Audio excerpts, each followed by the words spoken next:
Thank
you.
Hello. Sẹ́yìn nínú gbogbo àwọn ẹ̀sìn ọmọ kan ṣe ló gbé tààrí kèmí. Ajé. Ọmọ yẹn tó bí àgbàlagbà. Wọ́n máa dẹ̀ fún lówó. Ó jẹ́ mi ní wọ́n kè. Ẹ pàtẹ́wọ́ o. Ẹ pàtẹ́wọ́ o. Ọmọ yẹn. Wọ́n á bè náà. Ọmọ yẹn jó ajé. Òjò ẹ lọ wo gbogbo fídíò yìí. Ẹ má ní kọ́ ọmọ yẹn. Ẹ lọ wo gbogbo fídíò tí wọ́n post. Wọ́kẹ̀. Ọmọ yẹn jẹ́ mi ní wọ́n kè. Ṣé ọmọ àwọn tó kù? Kí ni tẹ̀ ń gbé sọ́dọ̀ ìwọ yìí ni wọ́n fi ń ṣe géèmù? Number 2 wà. Sáà number 2. Number 2. Kálọ́ tí mọ̀. Gọ́ọ̀mẹ̀sì. Ọmọ olórí tẹ́lẹ̀ wọn lè jẹ́ kọ́mọ yẹn yàn kúrò. Fígò Àwọn ọmọ ẹni wọ́n jẹ́ sùn. Bàbá tí ì rà. Kò sí number 2. Kò sí. Dáàdì kò sí. Kò sí number 3. Olè ni wọ́n. Kò sí inú ẹ̀. Kò sí number 3. Kò sí kankan. Ó bá wọn tó kù. Fèrè. Fèrè. Àti kíní orí wọn. Òní wọ́n fi ń jà. Ìkan náà tún gbé fóònù dání. Gbogbo ẹ̀ ní kámẹ́rà máa gbé. Àlejò òsínú fọ́. Àmọ́ àwọn méjì yàn lọ. Wọ́n jó. Bọ́ síbẹ̀ yẹn. Ọmọ sọ lóye. Fóònù òjẹ́ kó gbádùn dáadáa. Bàtí fóònù kúrò lọ́wọ́ ìwọ náà wá wò bẹ́ tẹ́kẹ̀lé náà ti ra kà. Wọ́n jẹ mí ní 2 Ẹ pàtẹ́wọ́. Torí wọ́n jó inú mi kù pọ̀. Èmi ó wà yọ̀rọ̀ mi yóò máa ná. Mi ò ní bá ná tí ìbànújẹ́. Ẹjọ́ àwọn pásítọ̀ tó ṣe wá sílẹ̀ kan máa súnlé kí tó ṣe ọ̀fẹ́ fáwọn èso. Ògo ni fún bàbá. Ògo ni fún ọmọ. Ògo ni fún ọmọ Ọlọ́run ẹ̀mí mímọ́.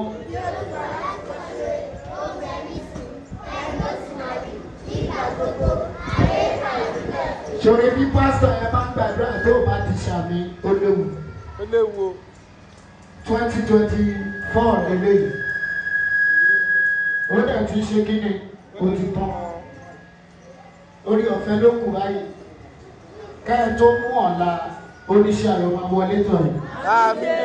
Bí pásítọ̀ ẹ bá ti gbàdúrà ẹni pé ẹ tẹ́wọ́ yín méjèèjì kẹsàn-án mi. Ẹ̀yin èso lórúkọ Ọlọ́run àánú ẹ̀ ní yọ sọnù bí ìgbàlẹ̀.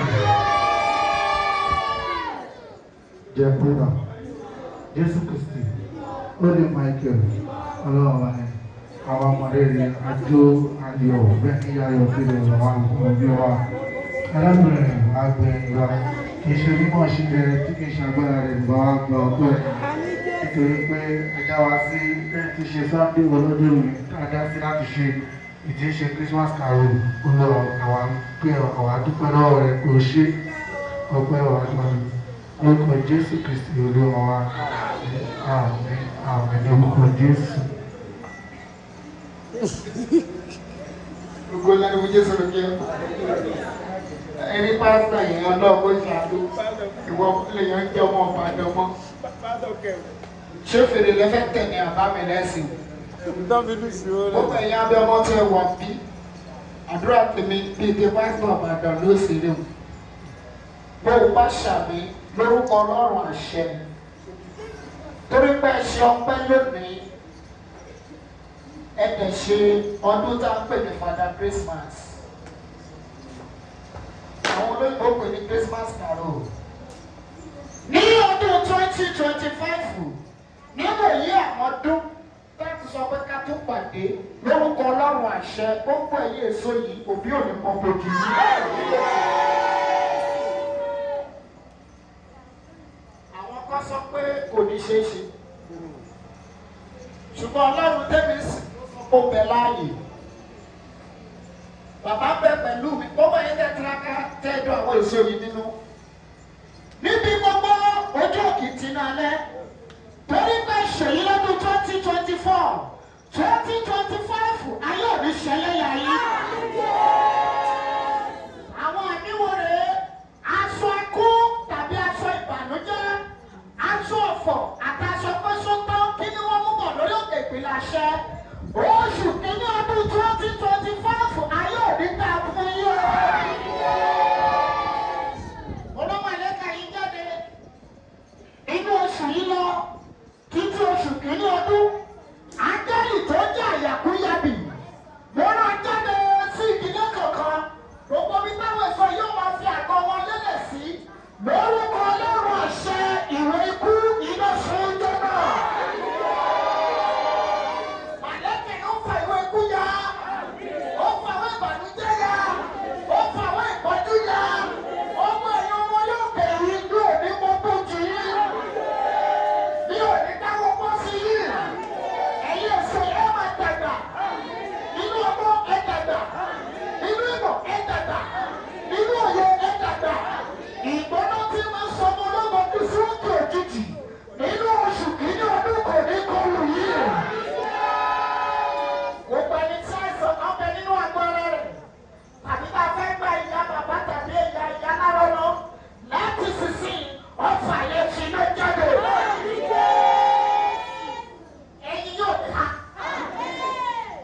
ojú yóò ní fọ́ kiri òní gbé yín mi ẹ̀yin ìdí àìsàn ẹ̀jẹ̀ òye ọdún tẹ́jẹ̀ ẹ̀jẹ̀ tẹ̀lé àlàáfíà ẹ̀yin jẹ́ nínú ìnira ẹ̀yin tó jẹ́ ọdún láti fẹ́sílítù òní ara yóò ní gbàgbọ́dọ̀ nígbà táwọn òbí yín máa pẹ̀lú ọdún tàbí tó fẹ́ pàdé ọdún lórúkọ ọlọ́run àánú ẹ̀ nípẹ̀lú ọmọ. Ọ̀pẹ́ náà ṣe lọ́dún yìí lórúkọ olúwa ẹ̀ ní túfọ̀ ẹ̀kọ́ ọmọ rẹ̀. Ọ̀pẹ́ ìṣelógo ni yóò jẹ́. Ọlọ́run tí wọ́n gbọ́pẹ́ náà gbé ìgòkè àṣẹ. Sọ́dọ̀ tó bọ̀ ọpẹ́ ni àtàwọn èèyàn yìí pé kí eléyìí lọ. Jésù olúwa wa. Ó mọ̀ pé inú rẹ̀ dùn, ayọ̀ rẹ̀ kún, ògo rẹ̀ dé.